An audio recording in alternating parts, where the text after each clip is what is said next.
Čaute ľudia, vítam vás pri ďalšom videu a keďže Lidl mal pondelka týždeň špeciálne inšpirovaných americkou kuchyňou, tak dnes si ukážeme, ako si robiť pizzu na štýl Chicaga. No a tá pizza je už skôr ako taký koláč a aj tá postupnosť tej plnky alebo tie vrstvy sú tiež úplne naopak, takže bude to naozaj zaujímavé, no a môžeme ísť na to. Začneme s cestom. Do 250 ml teplej vody pridám 8 g čerstvého droždia. Droždie to premiešame, no a dáme si ho na bok, odležať na chvíľku, no a medzi tým si zoberiem väčšiu misu. Do misy nasypem 420 g hladkej múky. Ďalej k múke 12 g soli, 30 g olivového oleja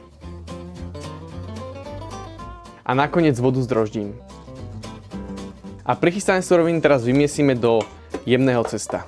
Cesto máme perfektne vymiesané do hladka, no a teraz si zoberiem fóliu a cesto poriadne zafilujem kvôli tomu, aby sa mi nevyschlo počas kysnutia. Cesto môžeme teraz nechať podkysnúť približne 1 hodinu. Cesto nám pekne podkyslo, no a môžeme ďalej pokračovať. Do hrnčeka si pridám olivový olej.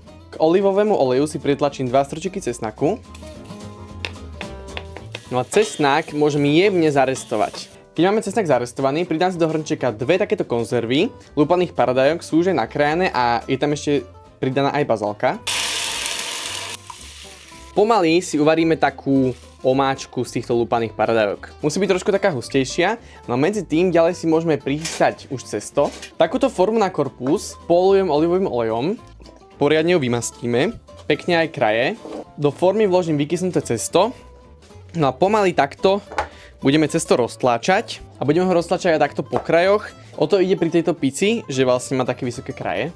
A keď to mám takto nachystané, tak už môžeme začať vrstviť. Ako som spomínal, pôjde to celé naopak, čiže začíname s plátkovým syrom, ktorý si pridáme na spodok. V tejto pici je naozaj veľa syru, čiže treba ho tam dať naozaj dosť, čiže dám 200 g plátkového syru.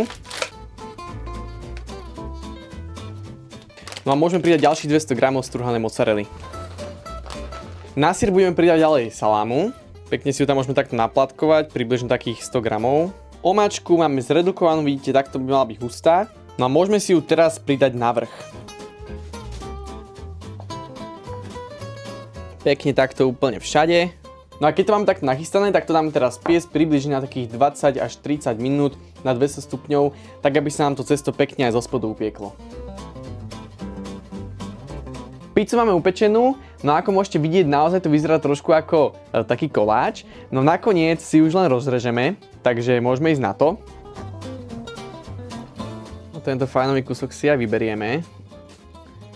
Tak, pozrite sa na to, vyzerá to naozaj úplne naložene. Parádna porcia syru, paradajkové omáčky a salámy, no ja to už nakoniec len ochutnám.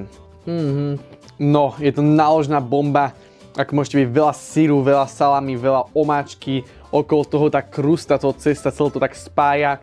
No a ja dúfam, že tento recept sa vám páčil, toto video sa, že sa vám páčilo. No ak áno, tak určite like, koment, odber. Uvidíme sa na budúce a čaute.